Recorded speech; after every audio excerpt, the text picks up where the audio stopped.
তো সম্মানিত প্রিয় বন্ধুগণ, আজকে খুবই অত্যন্ত গুরুত্বপূর্ণ একটি বিষয় নিয়ে উপস্থিত হইলাম। বিষয়টি হচ্ছে, যে সকল ভাইয়েরা প্রিয় মানুষটিকে সময় দিতে পারতেছেন না, আপনার ভিতরে হতাশা কাজ করতেছে, আপনাকে দিনের পর দিন রাতের পর রাত আপনার প্রিয়জনের কাছে আপনাকে লজ্জিত হতে হচ্ছে। লজ্জিত হওয়ারই কথা। প্রিয় মানুষটিকে যদি আপনি সময় দিতে না পারেন, এটার মতো দুঃখ কষ্ট দুনিয়াতে আর কোনো জায়গায় হতে পারে না। জীবন দিচ্ছেন আল্লাহ, হায়াত দিচ্ছেন আল্লাহ।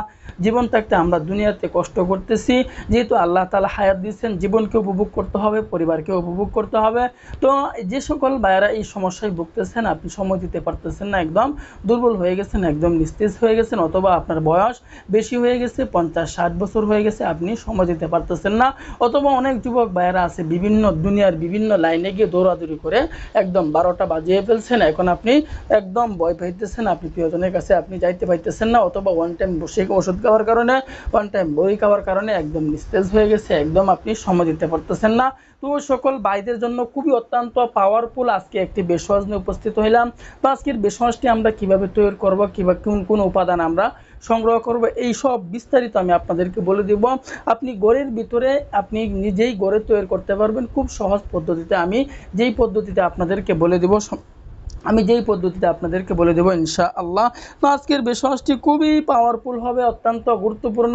আজকের বেশওয়াজটি তৈরি করতে হলে আমাদেরকে 3টি উপাদান সংগ্রহ করতে হবে। 1 নাম্বার সংগ্রহ করতে হবে কালো জিরার তেল, 2য় নাম্বার সংগ্রহ করতে হবে মধু, 3য় নাম্বারে সংগ্রহ করতে হবে রসুন। তো এই 3টি উপাদান দিয়ে আজকের বেশওয়াজটি আমরা তৈরি করব। তো কিভাবে তৈরি করব এর বিস্তারিত আমি আপনাদেরকে বলে দিচ্ছি। আগে উপাদানগুলো বললাম। 1 নাম্বারে নিতে হবে কালো জিরার তেল, 2য় নাম্বারে নিতে হবে মধু, 3য় নাম্বারে রসুন। এই 3টি উপাদান দিয়ে আমরা আজকের এই বেশওয়াজটি তৈরি করব। তো আজকের বেশওয়াজটি আমরা কিভাবে তৈরি করব, তৈরি করতে হলে আমাদেরকে ছোট্ট একটা পাত্র নিতে হবে। তো ওই ছোট্ট পাত্রের মধ্যে আমরা কালো জিরার তেল, আমি কালো জিরার তেল কোথায় থেকে সংগ্রহ করব, কালো জিরার তেলটি আমরা বাজারে গিয়ে বলবো খাওয়ার কালো জিরার তেল দেওয়ার জন্য।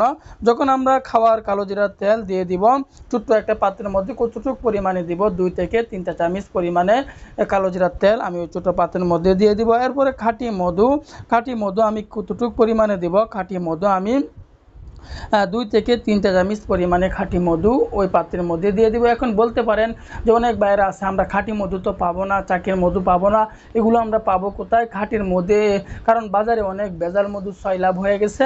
তো এখন বলতে যে সকল বাইরা খাঁটি মধু সংগ্রহ করতে পারবেন না, আপনি আমাদের সাথে যোগাযোগ করবেন, আপনাকে খাঁটি মধুর আমরা ব্যবস্থা করে দেবো ইনশাআল্লাহ। খাঁটি মধু আমরা দিয়ে দিব 2 থেকে 3টা চামচ পরিমাণে ওই পাত্রের মধ্যে। এরপরে আমরা রসুনের 11 থেকে 12টি কোয়া,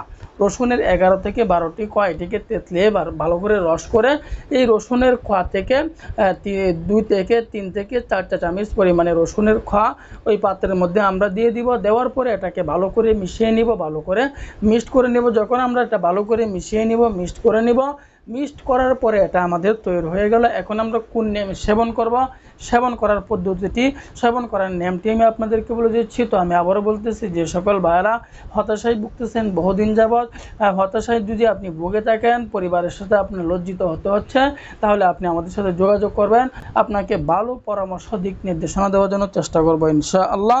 তো যখন আমরা খাবারের নিয়মটি সকালবেলায় আমরা কিভাবে সেবন করব, সকালবেলায় খালি পেটে আমরা 2 থেকে 3 চামচ পরিমাণে সেবন করে ফেলব, এবং রাতের বেলায় 2 থেকে 3 চামচ পরিমাণে এই মিশ্রণটি থেকে আমরা সেবন করে ফেলব। তো আমি আবারও বলতেছি, রাতের বেলায় শোয়ার আগে আমরা 2 থেকে 3 চামচ এই মিশ্রণ থেকে সেবন করে ফেলব, এবং সকালবেলায় খালি পেটে 2 থেকে 3 চামচ পরিমাণে আমরা সেবন করে ফেলবো। এভাবে 15 থেকে 20 দিন পর্যন্ত আপনি সেবন করুন, আশাবাদী আপনার উপকার হবে, এবং অন্য মানুষকেও এটি আপনি সেবন করার জন্য উৎসাহিত করবেন।